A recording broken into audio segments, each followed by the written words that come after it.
Okay, whenever you're ready, Claire. All right. Good morning. Go ahead and stand on up.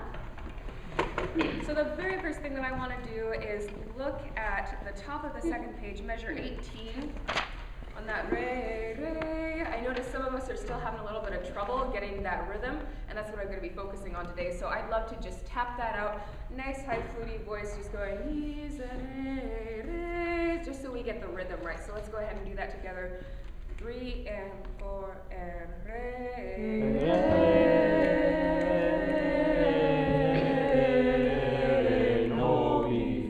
There we go. Everybody get that now? Yes. Oh, we're starting on the downbeat of measure 18 on the re. Yep, downbeat of measure 18. Let's do that one more time for clarity. Go ahead and tap somewhere. 2 and 3 and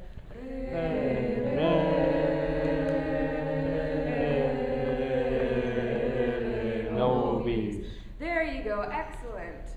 That sounded much better. So what I want to talk about right now is that whole miserere section. What do you notice in terms of weight for that section in comparison to the Agnus at the beginning? Lighter. Yeah, lighter? Yes, Mitchell? Yeah, I feel the opposite of that. I feel like it's a little heavier. You feel like it's a It little feels bit like heavier, but in order to perform it properly, you have to be lighter. Okay. Yeah. Yeah, Yes. the sadness kind of gives it away, I think. Okay. Mhm. Yeah, I was gonna say with the text, the "Have mercy upon us." I think it's kind of has a more not tense feeling, but just more emotion. Yeah, I like that. So basically, even though there's weight in it, we still have to have lightness to get through some of those phrases, and that's what I want to talk about and work on. Let's start from the miserere, right on the bottom of the first page, and let's go ahead. Dr. Gilpert, will you just give us the beginning of that measure? It'll be 13, 14, 15, and 16. 16. Okay. Yeah. We'll start there, and go ahead and show with your hands. Press where you think there needs to be more weight. Lift up where there needs to be a little bit of lightness. I'll give you.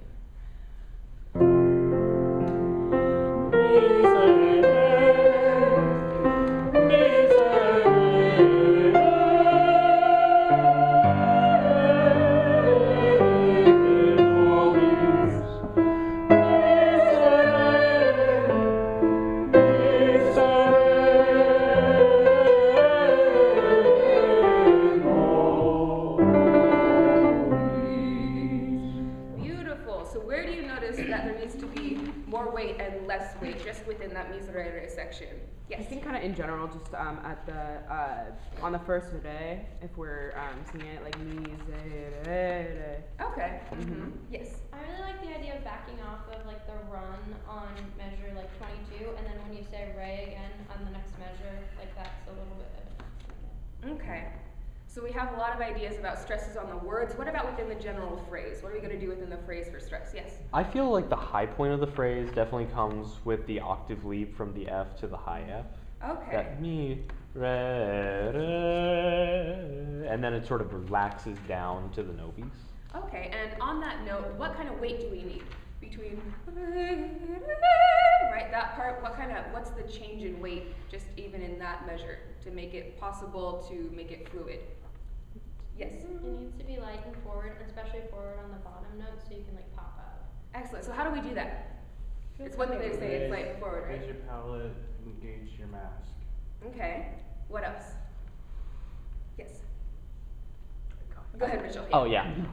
We need to make sure that the low F is not too heavy because we have too much weight on the low F. We're gonna carry that weight up, and the high F is gonna be too heavy. Right, so thinking of the low F as a springboard. Let's go ahead and try it that time. Oh, is that what you were going to say? That's too? exactly what I was Okay, thinking, yeah. excellent. So yeah, think of the low F as springboard. Let's actually start from the very last measure on the first page. Right there, so you have a little bit of time to get into it. And this time show the springboard effect up so that you have almost that weightless feeling right there. Let's see, so LGC again, if you'll just give us the first two beats in that last measure bottom page. 17. Yep, let's see. Yep, 17. Thank you.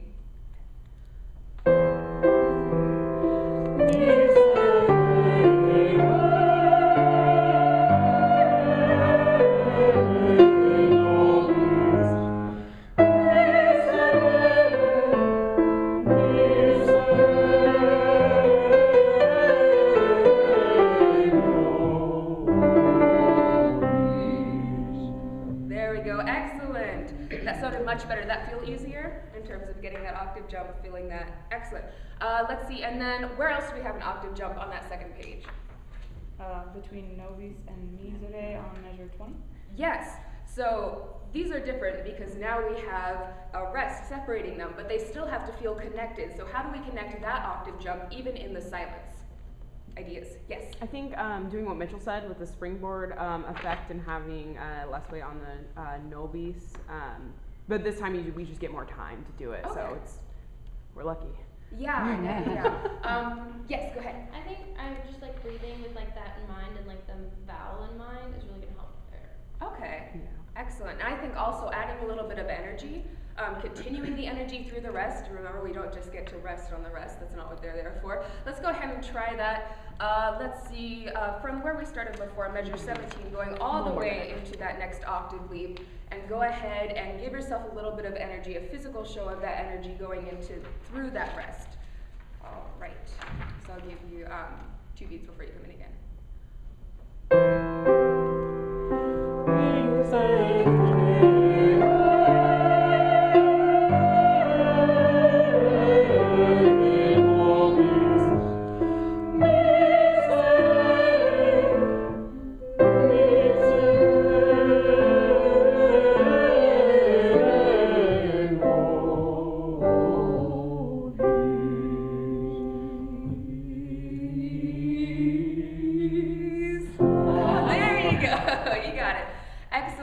And then that was the last thing I wanted to talk about. All right, we have time? You have 15 seconds. 15 seconds. Okay, so on the bottom, how do we, on that, how do we keep the energy while still making it feel like it's absolutely weightless?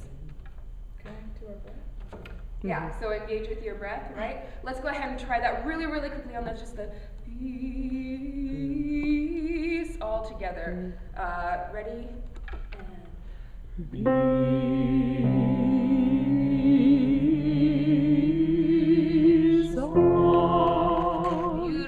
Thank you very much. All right, thank you. And everybody else sit down. Well done. I thought it was good to start right on a problem that we supposedly had or whatever, you know, from our last rehearsal, and then go right to that so that we're really focusing on something. I think it would have been, and I'm not sure, maybe, sometimes I'm missing things because I'm writing and I'm, you know, so if you said it, let me know, but maybe having us actually tap the beat physically as we do those things against the syncopation, and maybe you said that. We did tapping. I don't know if it was necessarily against the syncopation. Yeah, because that way, ba, ba, ba, ba, da, you know, that kind of thing would just be helpful probably. Yeah. Be clear about where we start. Just that very first time, they didn't quite know exactly where you were starting. Good energy, really articulate. She's well prepared, knows what she wants and has thought it through. She involved us right away with ideas, concepts of weight, right? And then had us at our hands. I like the idea in the part where she's talking about that octave leap. We talked about it and Jeremiah had some ideas, and then you had us do it. So we talk, but then we go right to doing, which is really important. Just be careful when you're thinking that. Now here's the next step, of course, and that's that while you're thinking about all the stuff that's going on, remember to keep your conducting loose like we worked on before, to not let it kind of go back into kind of tight patterns. Because on something like this, the more you can reinforce that looseness, because you're saying all that stuff, but you want to make sure your body isn't kind of tensing through as you're trying to get stress and things like that. Yeah, that would be helpful. Yeah. Okay, well done, well prepared.